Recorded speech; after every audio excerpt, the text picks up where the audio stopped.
Donna Jean Godchaux passed away recently, and what stands out most is not a single show or a single note. It's the way she made the Grateful Dead feel even more alive. From the subtle grooves of her Muscle Shoals days to the soulful interplay of the Jerry Garcia Band, Donna's voice and presence helped shape the sound of an era and left a mark that still resonates today.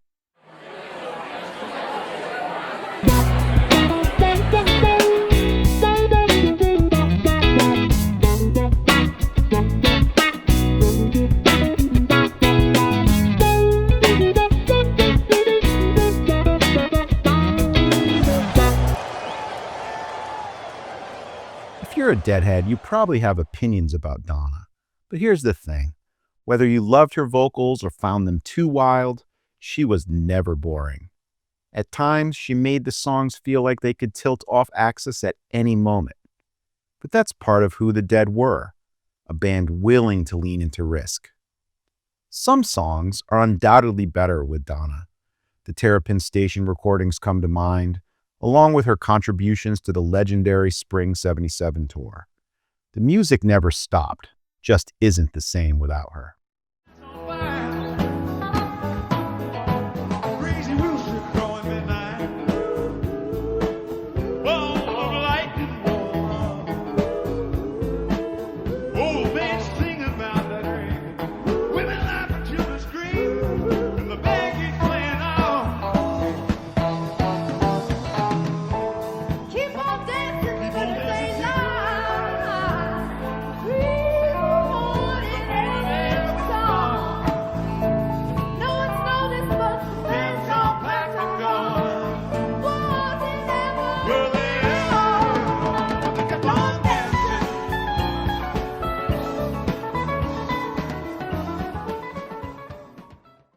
She was there for the recording of Blues for Allah and Shakedown Street.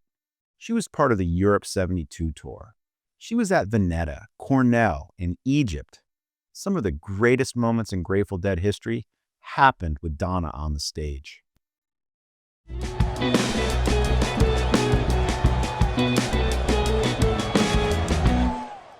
Before Donna joined the Grateful Dead, she had already lived an entire musical lifetime. She grew up in Alabama, part of the Muscle Shoals ecosystem, a tiny pocket of the South that somehow became one of the most influential recording hubs in American music history. Everybody who was anybody came to record at that studio. If you listen to soul, R&B, early rock, gospel, or Southern pop from the late '60s, chances are Donna was either in the room or just down the hall. She worked as a session vocalist, which means she had to be precise and fast. You walk into the studio, hear the track once, and nail your part. No ego, no endless retakes. That was the expectation. She sang behind artists like Percy Sledge, Cher, Neil Diamond, and Elvis. She learned how to elevate the lead singer without overshadowing them, and she absorbed the Muscle Shoals rhythm, that slightly behind the beat, greasy, emotional pocket that gives Southern soul its pulse. When you listen to some of those songs, you can absolutely tell it's Donna in the background. But she wanted more. Donna had a part of her that needed freedom, spiritual, emotional, musical freedom. That hunger is what led her west.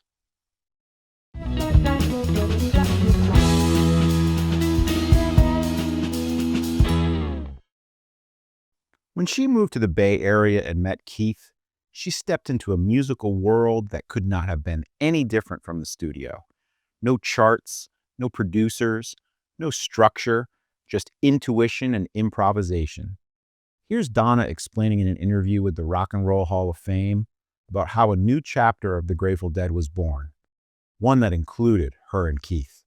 So finally, my friends at Union Oil convinced me to go see the Grateful Dead. And I said, well, I'm going to prove to you guys that you're just on drugs and I'm not going to take anything. I'll go, but I'm not going to take anything.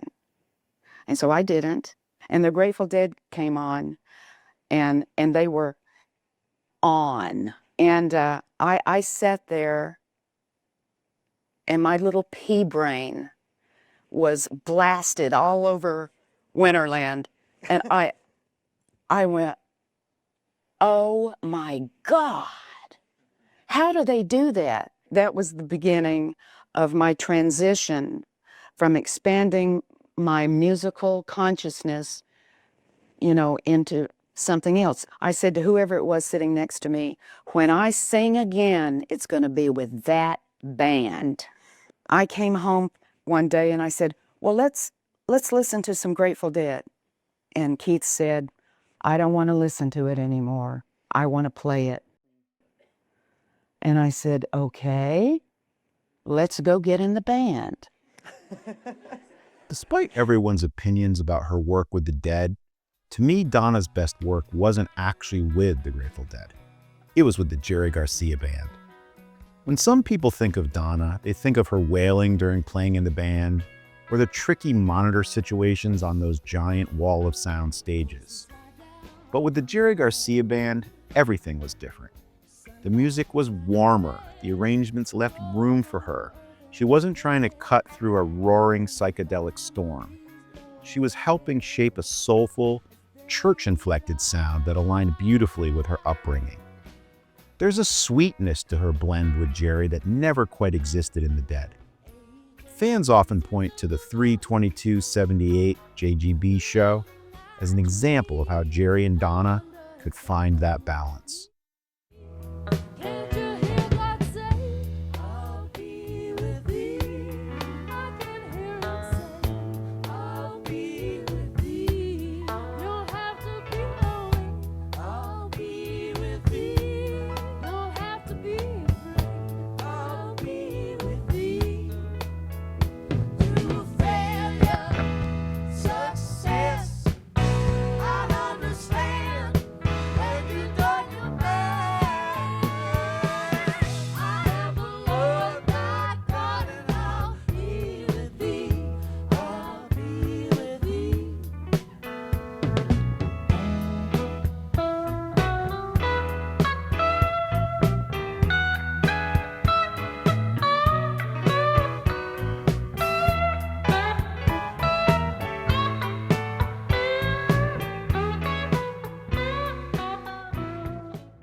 After she and Keith left the band, they kept making music together in the Heart of Gold band. In the years that followed, Donna continued to stay connected to the Dead's extended family, occasionally sitting in with Rat Dog, Phil Lesh and Friends, and even Dead and Company. Just another continuation of her musical journey.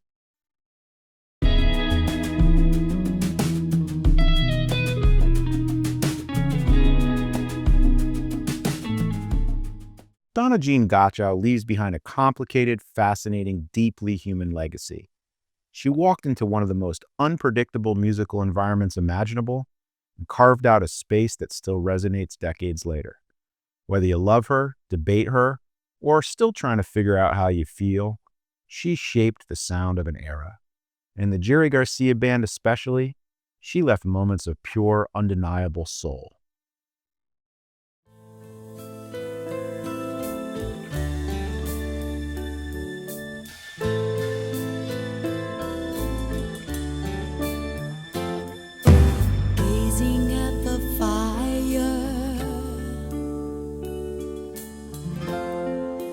Burning by the water,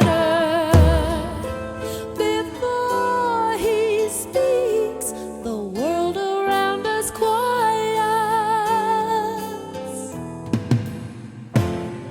With eyes as sharp as arrows,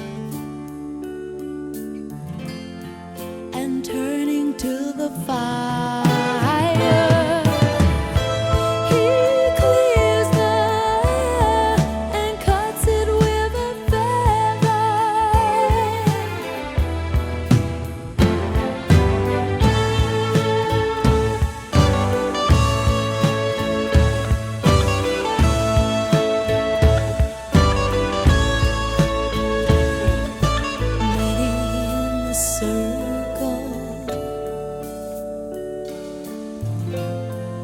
Slowly round the fire. When he is gone,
remember breezes from winds inside your body. Keep me high. Like I told you, I'll sing to them this story. And know why.